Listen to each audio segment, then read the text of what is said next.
정부는 하반기 경제정책 방향을 발표하면서 결혼자금의 한정에 증여세 공제 한도를 확대하는 방안을 검토하고 있다고 밝혔습니다. 현행법상 부모나 조부모 등 직계 존속이 성인 자녀나 손주 등 직계 비속에게 재산을 증여할 경우 자녀 1인당 5천만 원까지 공제를 받을 수 있습니다. 증여세 공제 금액은 2014년 3천만 원에서 5천만 원으로 상향된 이후 10년 가까이 유지되고 있습니다. 이에 따라 납세자들 사이에서는 물가 상승률을 반영해 공제 한도를 올려야 한다는 주장이 꾸준히 제기돼 왔습니다. 또 합계 출산율 0.78명의 심각한 저출산 상황에서 신혼부부의 비용 부담을 줄여 결혼을 장려해야 한다는 지적도 나옵니다. 정부는 물가 상승과 함께 출산과 결혼을 지원하기 위해 혼인자금에 한해 증여세 공제 한도를 상향하기로 방침을 정하고 구체적인 공제 한도를 검토하고 있습니다. 자녀 1인당 1억 원에서 1억 5천만 원까지 증여세 공제 한도를 높이는 방안이 검토되고 있는 것으로 알려졌습니다. 결혼과 그다음에 출산 이런 것에 조금이라도 보탬이 된다면 이런 부분에서 조금 더 완화하는 조치가 있어야 되지 않느냐. 최종적인 그 한도의 수준이라든가 이런 부분에서는 저희가 여론수렴을 통해서 최종적으로 세법 개정안을 할 때 결정을 하도록 하겠습니다. 하지만 공제 한도 확대는 부의 대물림을 정부가 용인해 준다는 우려의 목소리도 있습니다. 증여받을 재산이 없거나 재정적 어려움으로 결혼을 미룰 수밖에 없는 청년층들은 공제 한도 확대의 사각지대에 놓이는 셈이기 때문입니다. 구체적인 공제 한도에 대해서는 사회적 합의가 필요하고요. 부모로부터 재산을 물려받지 못하는 청년 계층에 대해서는 자산을 형성할 수 있도록 정부 재정 측면에서의 지원 역시 함께 고려돼야 될 것으로 생각됩니다. 정부는 고령화 대책으로 3에서 5%의 낮은 세율이 적용되는 개인 퇴직연금 수령액 기준도 현행 1,200만 원에서 높이기로 했습니다. 사적연금이 연간 1,200만 원을 넘으면 분리과세를 선택해도 15%의 비교적 높은 세율이 적용되는데 수령액 기준을 상향해 안정적 노후소득 확보를 장려하기로 했습니다.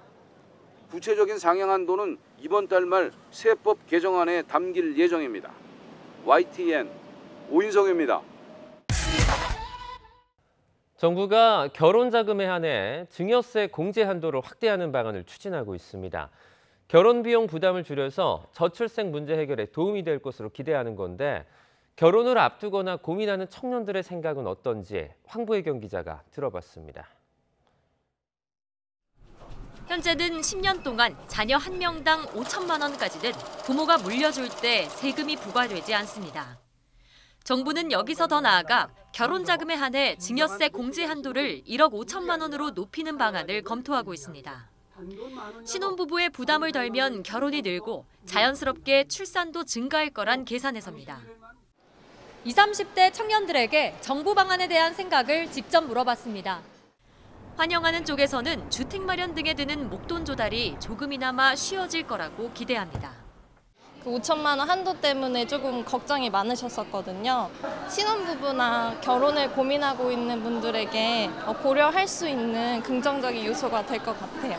아무래도 요즘에 집값도 많이 오르고 해가지고 결혼할 수 있는 그 부담이 있는데 약간 그게 많이 줄 것 같습니다. 결혼 자금만 콕 집어 비과세 혜택을 주는 건 물려줄 돈이 있는 이른바 금수저에게 부의 대물림 통로를 열어주는 거란 비판도 적지 않습니다.